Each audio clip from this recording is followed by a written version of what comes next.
If you are pregnant or you've recently had a baby, this podcast is for you.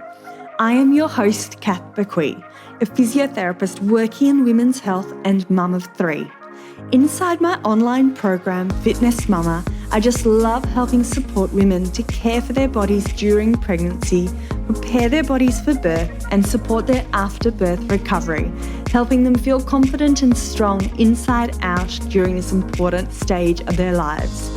In this podcast, join me each week as we dive into all things pregnancy care, childbirth and postnatal recovery, helping you through every step of the journey. It is absolutely possible to feel amazing and confident in our bodies during this motherhood journey, and I want that for you. Come and say hi to me on Instagram at @fitnessmama, and let's dive into today's episode. Welcome back to another episode of the Pregnancy, Birth and Recovery podcast. Today's episode you're going to love. I chat with Vanessa, who is a doula, a childbirth and newborn educator. She's a paediatric nurse and she's also a mum to 3 young boys. We're talking about induction. So Vanessa has had 3 positive birth experiences, all with induction of labour.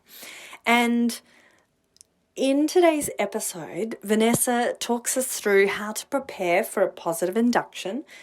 She tells us her story about an induction birth in hospital, and Vanessa also has some great tips in terms of how to help support positive inductions. You're going to love this episode today. Vanessa, she really takes us on a journey. She's a beautiful speaker. She's had such incredible experiences. And I really do think if you're planning another birth in the future, whether or not it's a cesarean birth or a vaginal birth, or perhaps you just love a good birth story, but I really do think you're going to get so much value from today's episode. So let's dive in. But firstly, I do just want to thank you all so much for supporting this podcast along the way. This podcast is what I call my 4th baby, and I love chatting to the guests. I love getting all your DMs from you, and I love reading each and every review. So thank you so much. And in fact, sharing, rating, and reviewing this podcast is probably the most important way to help this podcast reach more people. So if you have one pregnant friend or a family member who's just had a baby, please consider sharing this podcast with them to help them on their journey. Right, let's dive into this episode. Vanessa, thank you so much for joining me on the Pregnancy, Birth and Recovery podcast. It is so exciting to chat. We have crossed paths so many times in the world of Instagram, and it's so great to finally have you on the podcast. Oh, thank you for inviting me on. So you've been a busy mum these last few years. You've got a beautiful story to share.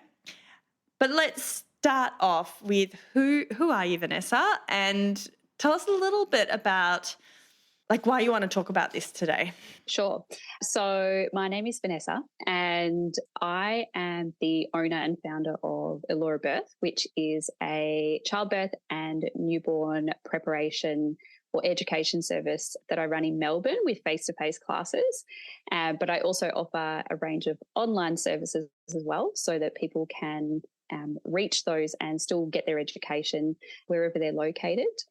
And I guess what's exciting too is I've just stepped into the doula world as well. So I'm offering postpartum support for Melbourne families now and hopefully into the birth world next year when my little one is a bit older.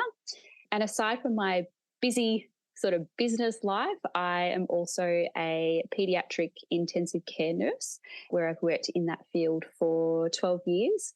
And I am a mum of 3 beautiful little boys. Beautiful. So Fred is now, you just told me and I've already forgotten, 9 months old. 8 months. 8 months. Almost 9 months. Amazing. And the reason I asked you on today is because I know that you've had a few really positive inductions. And I was excited to chat to you about your birth story today. from that unique perspective of having had 3 positive induction experiences. So, Yeah. talk us through I guess first question I'd love to know is why did you choose an induction, or why was it chosen for you, or what happened in that process? Sure. So I guess coming from having 2 positive inductions with my first 2 boys, so when I've had very low risk pregnancies the whole way through. When it comes towards the end, my little boys tend to slow down quite a lot when it comes to their growth. And so with my first induction of labour, it was recommended because there was slow growth with my baby, and also the amniotic fluid surrounding him was quite low as well. So it was recommended for an induction of labour. That was a beautiful, positive birth experience. And then when I went into my second pregnancy, I wanted to do it all natural. I wanted to have the spontaneous labour. Didn't want to think about an induction of labour, but as it was from about the 35-week mark, again, my baby boy was measuring really low, like in that birth weight, and we got to the 38-week mark where we'd sort of had this 5-week period where it appeared he, wasn't showing any signs of growth, and so we made that informed decision to have another induction of labour, which is, again, another beautiful, incredible experience. And so when I went into my third pregnancy, I didn't have any expectations on myself. I didn't go in thinking I'm going to have a spontaneous labour. I just went in with the mindset of, just wanting to have a safe birth that was, safe for myself and safe for my baby boy.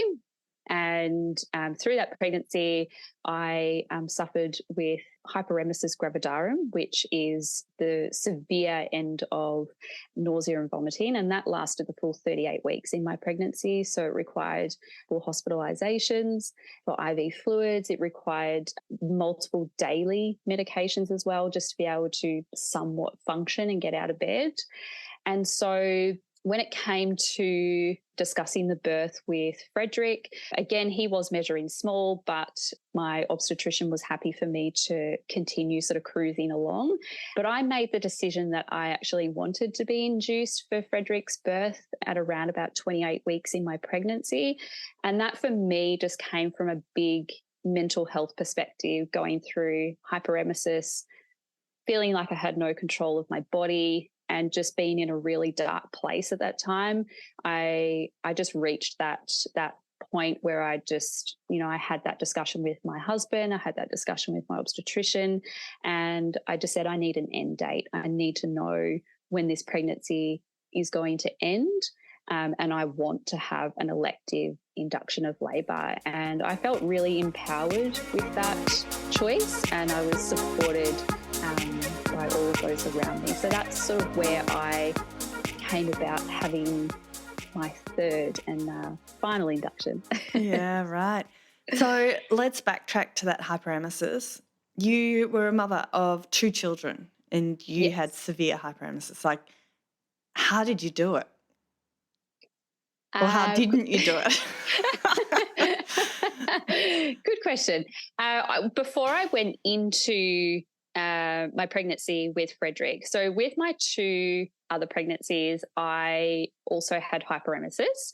I was very fortunate enough that it ended at the 20-week mark for myself. And whilst I never had a diagnosis of hyperemesis with those pregnancies, so I knew that something wasn't right, but I guess I was my own worst enemy. I would put on a brave face for my care provider and be like, yeah, all things are fine. I'm feeling really sick, but I can manage it. Looking back, I definitely was not managing it. And so when I went into my third pregnancy, I did a lot of planning. I knew that I was going to be really sick. And so I had a pre-pregnancy chat over the phone to my obstetrician. And I just really explained to him the impacts of the previous 2 pregnancies and not having that diagnosis and not having that treatment. And we had a really good discussion about that. My husband and I also did a lot of planning around what it would look like. I know for myself, particularly during that first trimester, that I wasn't going to be able to work to the capacity that I normally was working at. So there was a lot of mindset work. There was a lot of planning and organising prior to that HG pregnancy. And I still sit here, 8 months later, and I still think to myself, how on earth did I did it? Really, the thing that got me through was my mindset. So I really put a lot of credit down to that preparation that I did from that point of view. But it was also the support that I had around me from family, from friends, from my care provider. And during the days, I just had to explain to my boys, mummy's really sick and this is why I'm sick. And whilst I might have spent, most of my days in bed, I would, I've just set them up on the floor, have a little play. And we just soldiered through. You just, in those moments, you just do what you have to do. But so could you explain that a little? Like, what was it like in the day-to-day life of feeling so sick? Like, you'd wake up, like, how were you feeling? How did you get your boys breakfast? Like, can you just, give us a little bit of a snapshot of actually some practical, like the day-to-day stuff? Sure. Yeah. So a day-to-day for me, I would wake up, and the moment I would wake up, it was just nausea. That's what I experienced. I just, from the moment I woke up, it was just constant nausea. As soon as I would sit up in bed, I would dry retch. That was every morning for me. I guess I was very lucky in the sense I was heavily medicated. So I was taking multiple medications to help with the nausea and the vomiting.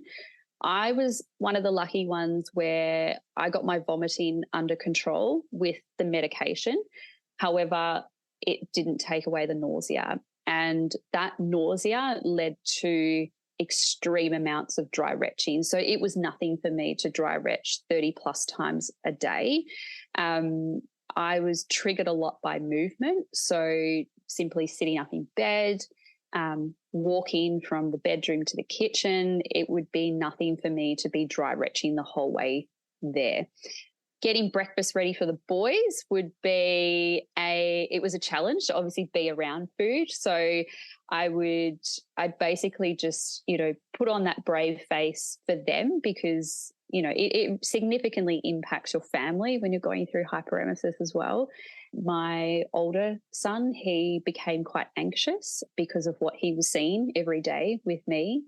So I would get that breakfast ready, but it would be, I'd be dry retching through that. My 3-year-old kind of knew no better. So he would actually just laugh at me and he would mimic the sounds that I would make. So it kind of put a little bit of a lighter spin on it at the time.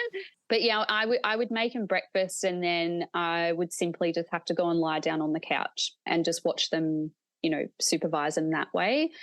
There was a lot of time spent in my bed or on the couch, and I would just have to set them up on the floor with, books and toys. There was lots of TV during that time as well because you just have to do what you have to do. But yeah, it was challenging because you're constantly nauseated, you're constantly dry retching. You need to eat and you need to drink, but the nausea and the dry retching is so severe that trying to get that food in was anxiety provoking. So, there would be times where I'd be sitting down with crackers in front of me and it would take me a lot of strength, I guess, to be able to just bring that cracker up to my mouth and be able to eat that. So, yeah, there's lots of, I look back on my pregnancy, I took lots of photos throughout that because I really wanted to, acknowledge the journey that I had been on. But I look back on photos and they're definitely not your beautiful pregnancy photos. There's photos there where, my hair hasn't been washed for days. Majority of the time I'm in my dressing gown because I just, couldn't get dressed. And there's lots of tears as well. Yeah, it's a very tough journey.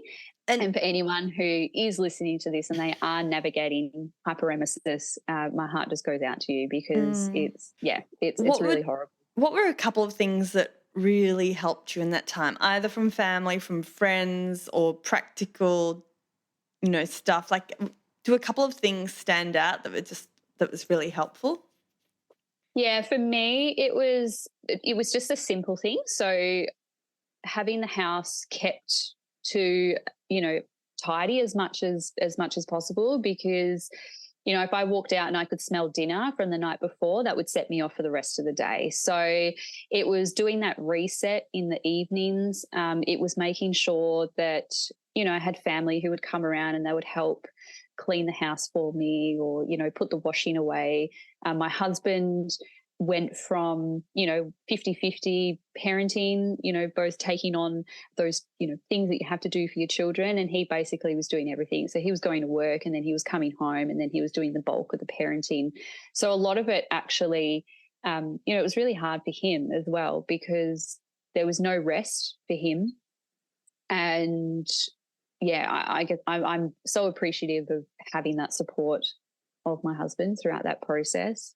And just little things. I had friends who would drop off food at the door, and they'd be like, the boys' lunches are sorted for the week, so you don't have to worry about doing the lunches. Or here's some soup, throw it in the freezer. And on the days that you feel like you can't chew or swallow something, just drink some soup. So it was those little things. And one of the biggest things too was actually this time around, what I found was really helpful was that I had a diagnosis, and I had my care provider, checking in on me all the time. It was simply, I went privately, but I could call him up and I could just say, today's not a good day. I can't get fluid into me. And he would go, right, give me 10 minutes. I'll organise you a bed. He'd call back and he'd be like, come to the hospital at this time. I'll meet you. I'll put a drip in your hand and we'll give you some fluid. And those things made the world of difference for me, because, it would then just set me up for the next few days afterwards to be able to do normal life things. How many drips did you end up having over your pregnancy? Look, I probably I should have had a lot more. I guess I'm quite stubborn. Working in a hospital, I always think there's worse people out there who, people who are worse off, not worse people, people out there who are worse off and they need more help than what I do. So because I didn't have the vomiting aspect, I didn't need to go in all the time for fluids. I was able to manage a lot of it at home. In the first trimester, I had a few trips to my local ED, or I would head into the hospital that I was birthing at and would have fluid. And, I look back and I should have been going a lot more, but, there were some days where I go, well, I know I need to go to hospital and I know I need fluid, but I've got no one to look after the kids, or I've got no way of getting, I physically can't get in the car and drive myself to the hospital. So in those moments, it was very much just like, all right, let's just lie down in bed. Let's just keep sipping fluid if you can. And, I should have been there a lot more. Yeah. Now the physio in me, the pelvic physio in me has to ask, you've had 3 pregnancies, hyperemesis, vomiting, dry retching. How's your pelvic floor? I'm very open when it comes to discussing anything around, this whole journey. I'm very open on my social media as well. And I think it was about 17 weeks in my pregnancy, I saw a women's health physiotherapist because I knew that my pelvic floor, I knew it felt weak. And I was told there that I had an overactive pelvic floor. So I was seeing my physio, I guess every fortnight. We did that for a period. So but the whole duration of my pregnancy, second trimester and third trimester, up until about 35 weeks, I was seeing a physio on a regular basis, and I had a plan in place at home to support my pelvic floor and just learn to relax it. That's probably hanging on for dear life with everything that was happening. Yeah, pretty much. Oh dear. Okay. Now one of the first questions I had for you, which now seems a bit knowing what I know now, I wanted to ask how did you prepare for a positive induction? But knowing that you were so unwell and sick with all 3 pregnancies, I don't know how much preparation you did, but tell me anyway, how do you recommend others prepare for a positive induction? Yeah, sure. I guess for me, my pregnancy, whilst I had the hyperemesis and I couldn't control that, and I couldn't control that I wasn't having an enjoyable pregnancy experience that I wished for my final pregnancy journey, what I knew I could do was control how prepared I felt for birth. And I am really passionate about supporting women, however they choose to birth their baby. But in particular, we do have a high induction rate in Australia. And so a lot of my clients, they do actually go on and have an induction of labour. And so I'm really passionate about providing tips on how to prepare for a positive induction. And I implement everything that I did for my prior to inductions. So for me, I obviously engaged in hypnobirthing. That's what I teach. That's what I did for my first birth preparation before moving into this line of work. So I've used hypnobirthing techniques, and what I did leading up to my birth was use things like meditations and affirmations, breathing exercises. They were the main things that I used. I'm very much a hands-off when I'm labouring. I don't like to be touched. So things like the massage and those type of techniques, I didn't really bother with for Frederick's birth. I was just like, oh, I don't want to be touched. And if I do, my husband and I communicate really well with each other. So I knew it was just as simple of, I could say to him, I need a hip squeeze or I need a back massage, and he would do that. The other thing I did too was and what I recommend for women too, is just to, fill your mind with positive birth stories around induction. We often get told that, inductions are horrible and they're really painful. And, what is really important is that every woman is going to have a different experience. So some people might find it, more painful than a spontaneous labour. Other women won't. And I think, we all experience pain differently. So focusing on your mindset around pain and how you're going to approach your labour when it comes to pain, because, there is no denying that you are going to experience some pretty intense sensations throughout your labour process, and that's just how labour is designed.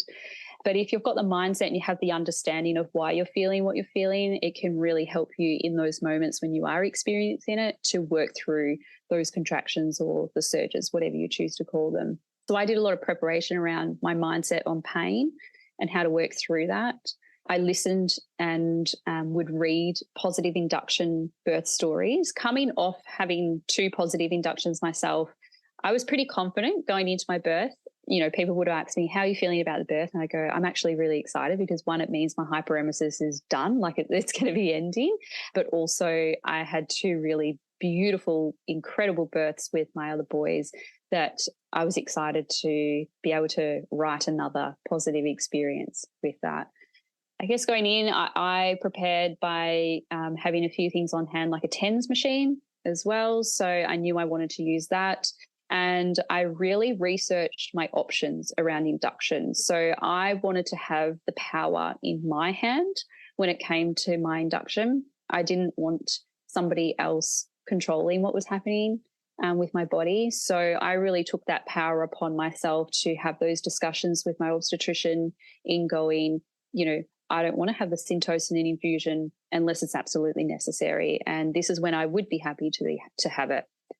We also discussed about, the time from doing the cervical ripening to the time of having my membranes released.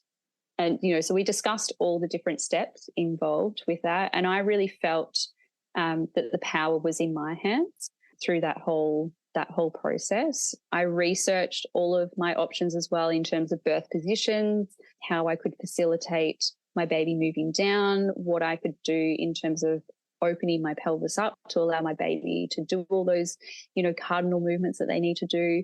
I looked at, if I needed to have an epidural, for example, how could I still maintain that activity in my labour where I was helping my baby move through that birth path, and how could I stay empowered and informed throughout the whole process. So, that was putting together a birth plan for myself, which I ended up forgetting on the day.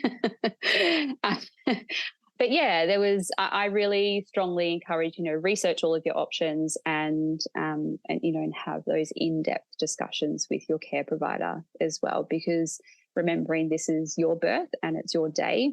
And ultimately this is your body and your baby, and you have control of that.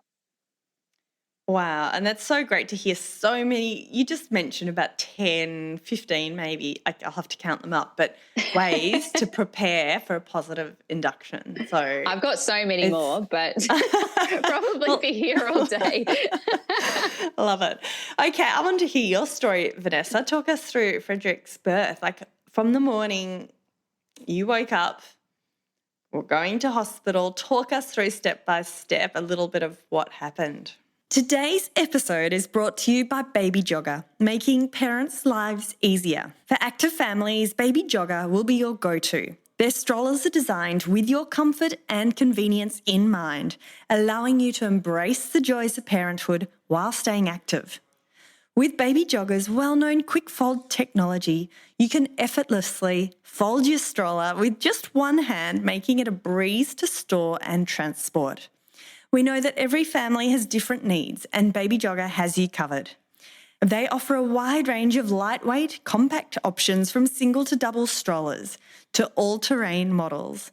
No matter your lifestyle, you'll find the perfect fit. Whether you're navigating through busy streets or tackling rough terrains, their strollers provide a smooth and enjoyable ride for both you and your little ones. And let's not forget about growing families. Whether you're expecting another child or planning for the future, Baby Jogger is there every step of the way. To learn more about their incredible strollers and find the perfect fit for your family, visit their website today on babyjogger.com.au and use the code FIT20, that's FIT20, for 20% off any full-priced product from Baby Jogger. Yeah, sure. So we had our induction booked for a Sunday night. It just so happened to be that I actually came down really unwell with a respiratory virus on the Wednesday prior. And it got to the Friday, actually, I think it got to the Friday or the Saturday, and I could tell I was just feeling absolutely horrendous. And I remember saying to my husband, there is absolutely no way I can birth this baby and feel like this. I couldn't breathe properly. So I remember calling up on the Saturday, spoke to a midwife, and I just said, this is what's happening. And she said, absolutely, you are not coming in. She said, I will call your obstetrician. I will tell him that you're not coming in. You're too unwell. So it was actually postponed. So I had to do the ring around to my birth photographer and go, it's not happening. we're rescheduling. So they rescheduled it in for the following week. So I actually then went in on the Tuesday night for my induction. And prior to that, we had a really, I look back and it was just such a beautiful day. Like it was just so relaxing. It was nice just having those extra days with the boys. And on the day that I went into hospital, we had the music playing in the house. We were just getting things sorted, the baby's bassinet.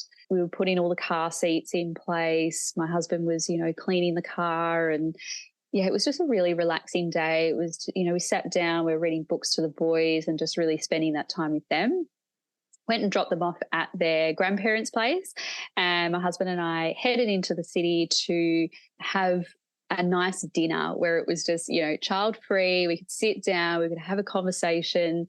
Funnily enough, I was actually feeling really well that day as well, and so I could sit down and I could actually have a meal and enjoy it. But we had that meal, we headed into the hospital. It was about 8:30, I think, when I got into birth suite. My obstetrician had previously called me not long before that to say, hey, I'm on my way in. I'll meet you there soon. He came in. We had a quick chat about the process. I had the prostaglandin gel inserted. So my cervix was at that point long and was just slightly open. I don't know how many centimeters I was. I never asked because I wasn't interested.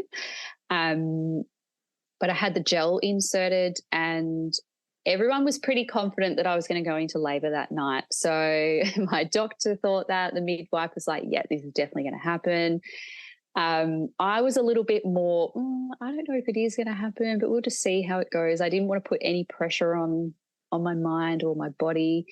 And so we just settled into the birth suite for the night. I started to have cramping about an hour after the gel was put in. And my husband was like, oh, this is happening. This baby's coming tonight. And I was like, let's just see how things go. I was having continuous monitoring at that time as well. And what was interesting on that was that Frederick's heart rate was actually dipping down regularly. And the midwives were like, look, we don't know if it's your heartbeat that we're picking up or if it's his. But I'd had a couple of times in the third trimester where I had to get monitoring done with him. And interestingly, during those times as well, his heart rate was dropping, later to which we learned why. But I remember thinking at that point, maybe this birth is not going to go the way I'd hoped it was, and maybe the safer option for my baby is to have a cesarean birth. I really started to think like that because I thought, if his heart rate is dropping now with prostaglandin gel, what's going to happen when my waters break? Is he going to be able to cope with contractions? So I kind of just, at that point, I decided to just turn all the lights off. I put my affirmations on and I just had them playing on replay, my earphones for 3 hours.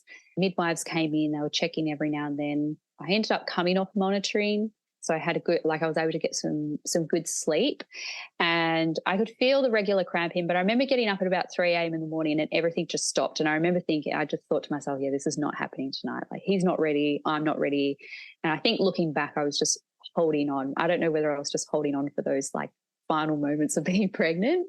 But yeah, it got to 6 o'clock in the morning and I think it was around 6:30. I had my waters broken. So my obstetrician came in, had my waters broken. And that was, a big gush of fluid. And I just remained resting in the bed. I think it must have been for about an hour. I got in contact with my photographer. So we were having Frederick's birth captured. So I got in contact with my photographer about 10 minutes after my waters broke. And she said, look, I'm going to make my way in just so that she didn't have to worry about peak hour traffic if I did start to labour. And by the time she arrived, I think it was about 7:30 by the time she arrived, or it might have been just after. I can't really detail time. But I was having regular surges. I felt really comfortable. I was standing up. I was walking around, had a big smile on my face. She walked in. We were just chatting. I said to my midwife at the time she came in, she was amazing, absolutely loved my midwife. We had a student midwife who was working alongside our midwife, and she was really excited because she'd never seen a hypnobirth before. So she was just, really excited to be involved.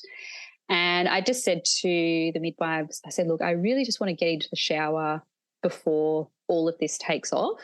I just really want to freshen up. And at that point, I was still having continuous monitoring. And I just said to my midwife, can this come off? Like, I really don't want to be monitored throughout my labour unless it's absolutely necessary.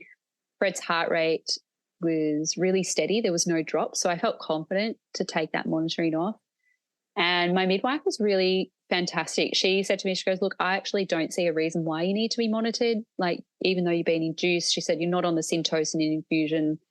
Let's just take it off and we'll just see how we go. And that just made me so excited to then labour, because in all of my labours I've had continuous monitoring and it's something that I didn't want. And so to be able to, in his birth, to be able to not have that, it just meant so much to me and I was just so excited.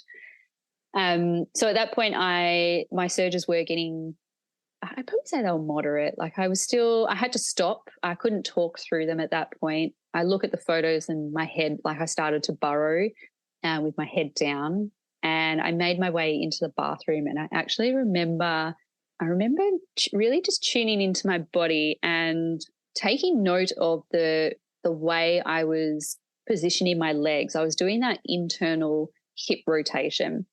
And I remember thinking at the time, wow, this is really early. Like, this typically doesn't happen for me unless I'm transitioning. And I kind of just brushed it off and just ignored it. I was like, oh, no way. Like, there's no way he's anytime soon from coming. These surges aren't strong enough. Got into the shower. They started to ramp up very quickly. And I announced to everyone soon after that I was not coming out of the shower. I said to everyone, I was like, yeah, labour's definitely started and I'm not coming out of the shower. I'm too comfortable here. I got down on the ground. I was in sort of an all fours position, just leaning over the shower chair, and I basically just sat there for I think it was about an hour. It was about 8:20 from memory when I went into the shower, and things really ramped up. And I basically spent the majority of my time in the shower. I was showing signs of, like I was getting the body shakes. I started to feel nauseated. I could tell that the positioning I was getting myself into, that I was getting towards the end. But again, I kept convincing myself, no, this labour has just started. You've still got hours away. And I thought, I was a bit confused. I was like, why is my body showing signs of transition? Transition's not, we're nowhere near this point when we actually were. But I remember my surges just became really, really intense. And I remember calling out to my husband. My photographer was in the bathroom with me, and it was just so beautiful having her presence. It was just like having a doula there, just that female presence. She never said a word, but at times I would look up at her and she would just give me this smile of, you've got this, keep going. And yeah, that was just everything.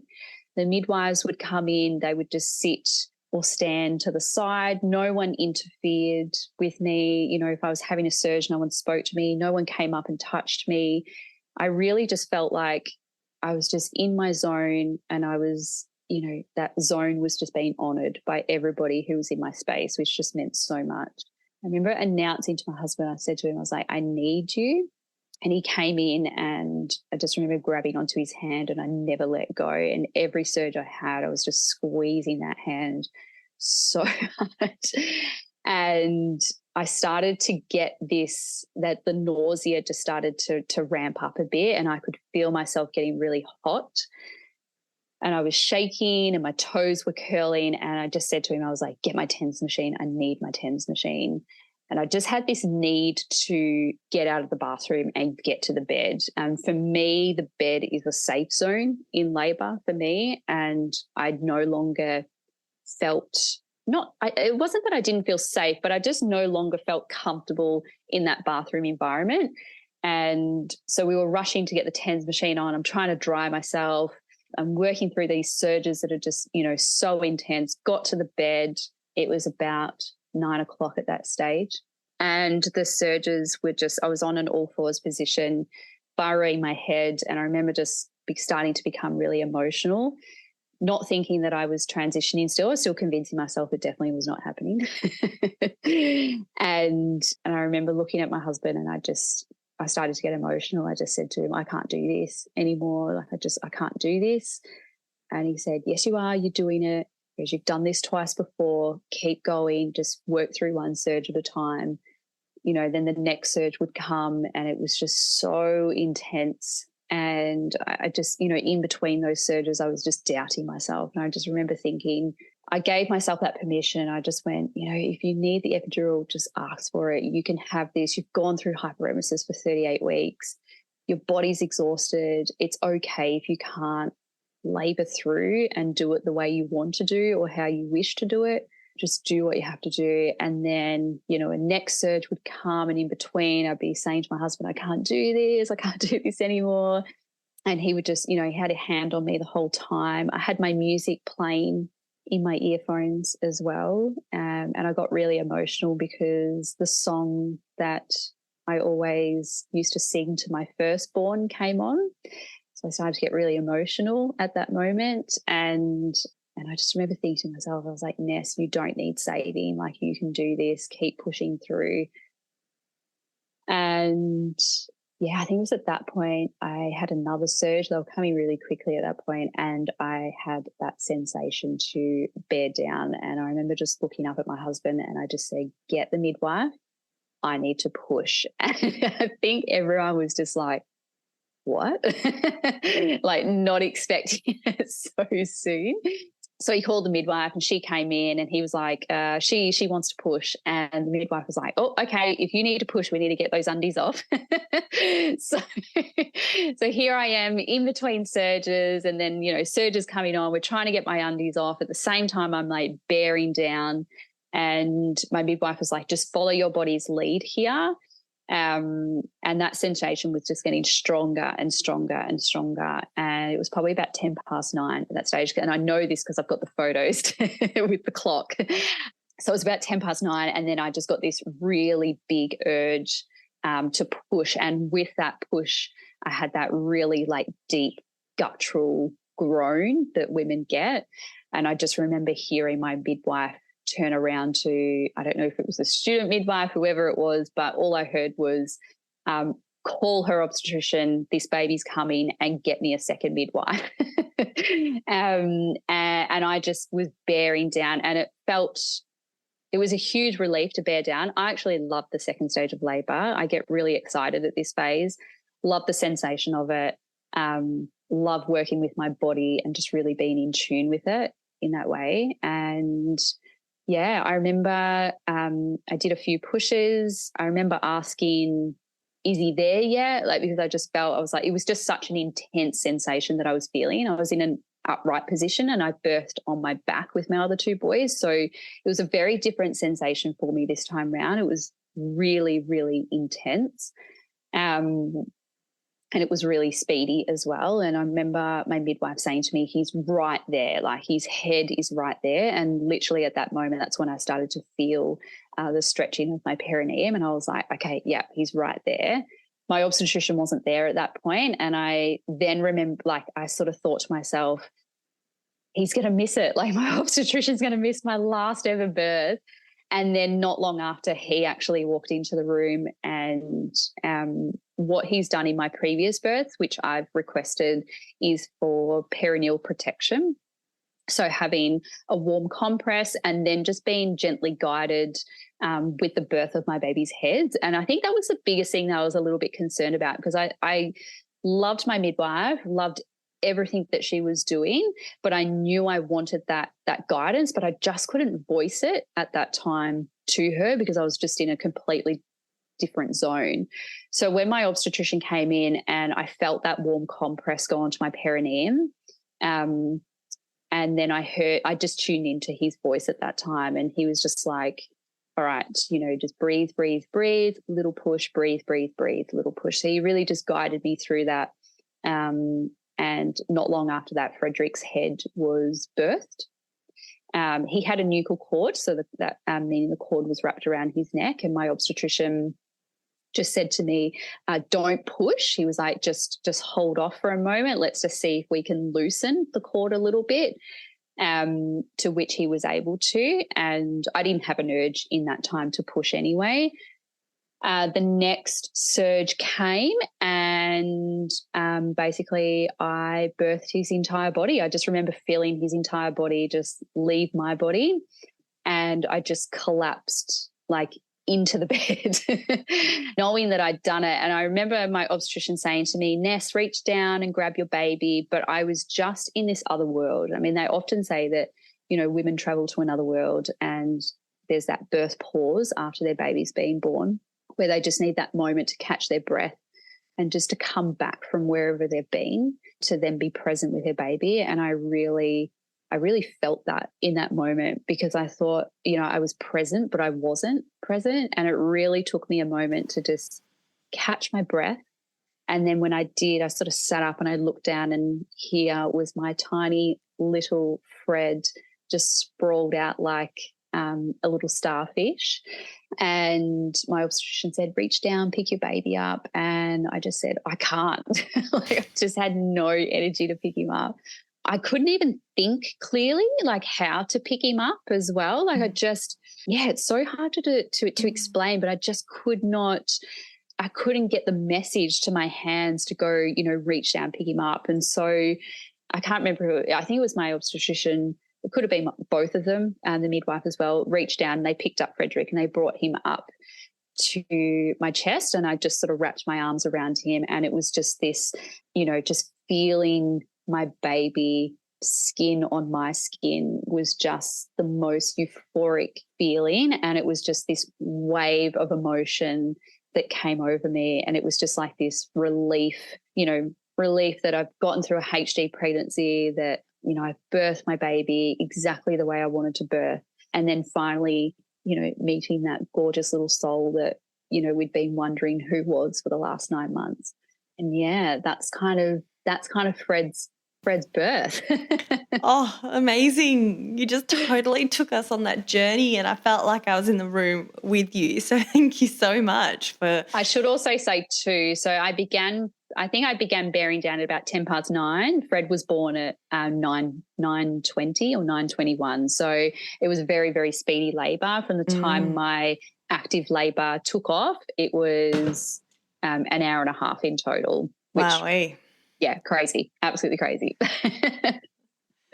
So amazing. Oh, I want to ask all these other questions about, like, we'll have to get you on for another episode, I think. So I'd love to hear about your recovery and your breastfeeding, but I'm aware of time. So we might get you back on. Stay tuned, everyone. If you want a part 2, DM us, like DM me on Instagram at FitNestMama. Yeah, it would be, I guess it would be lovely to share the recovery as well, particularly recovery after HD, because this time around, because I couldn't control what was happening in my pregnancy, I knew that I could control my postpartum. And so I did a lot of preparation for my postpartum, and it was, I have to say, the most epic postpartum, and it's a postpartum that I wish every woman could have. So okay, we will. Let's organise that. I'm gonna keep hassling you again for another part 2 interview. Sounds good. To finish off with, Vanessa, you've given us so many, so much amazing information. But if you could finish off with your last 3 top tips for a positive induction or positive birth, whatever it might be, what would it be? My number one thing is knowledge is power. So do your research, understand what the induction of labour process involves, understand what you can be doing with your body during each of those phases as well. I always say this to my clients, knowledge truly is power. It will give you the confidence to empower yourself for your birth. So, keep reading, keep listening, and keep asking questions. The other one is, trust your body, like really just learn to tune in and listen to the messages that your body is giving you, as well as the messages that your baby's giving you, because, your body will tell you exactly what you need to do throughout your labor. Once you start laboring, it'll tell you what position you need to get into. It will guide you in terms of what breath work you need to do. And I really, that's what I really did with Frederick's birth, is I really just tuned into my body. And, I can look back now and I can go, oh, my body was definitely telling me that we were about to go into transition. And yet here I was going, absolutely not, we're in transition. But my body gave me signs all through that labour, what was happening. And I think because I had that trust within myself, I just allowed myself to, I guess, acknowledge it, but then just ignore it and just keep on doing what I needed to do. The third tip, what would be a third tip? Know that you can do this. Like I know that, when you've had this dream to have a spontaneous labour and all of a sudden plans have to change and you're facing an induction of labour, it does not mean that you can't have a positive birth experience. I've had 3 inductions. I wouldn't change any of those inductions for anything, because they were the most magical birth experiences for me. And really, whilst you are having support with, medication and, having your waters broken and so forth, know that the majority of the work that is happening is your body. So really just trust your body and trust that process. Grieve the birth. I say, like, leading up to it, I always tell women, it's okay to grieve the birth that you wanted, like grieve that spontaneous labour. Allow yourself to grieve and allow yourself to release those emotions so that you can then go into your birth in that calm, positive state. So they would probably be my top tips. Amazing. Thank you. We're going to leave it at that point, and we will get you back on soon for part 2, the postpartum, how to have an amazing, beautiful postpartum journey. Sounds good. Thank you so much, Vanessa. You're welcome. Thank you so much for having me on. And before I sign off, remember my team and I will be putting together the show notes for this episode with all the links, including the 20% discount code from our beautiful sponsor, Baby Jogger. So if you have been keen to look for new prams, do go and check out their website. The code is FIT20 and the link is in the show notes. 20% discount off all full-priced products. So thank you, Baby Jogger, for kindly putting together that beautiful discount for everyone listening today. That's it, ladies. Have a fabulous day, and I look forward to you joining me very soon for another episode of the Pregnancy, Birth and Recovery podcast. Thanks for listening to the Fitness Mama podcast, brought to you by the Fitness Mama freebies found at www.fitnessmama.com/free. So please take a few seconds to leave a review, subscribe so you don't miss an episode, and be sure to take a screenshot of this podcast, upload it to your social media, and tag me at Fitness Mama so I can give you a shout out too.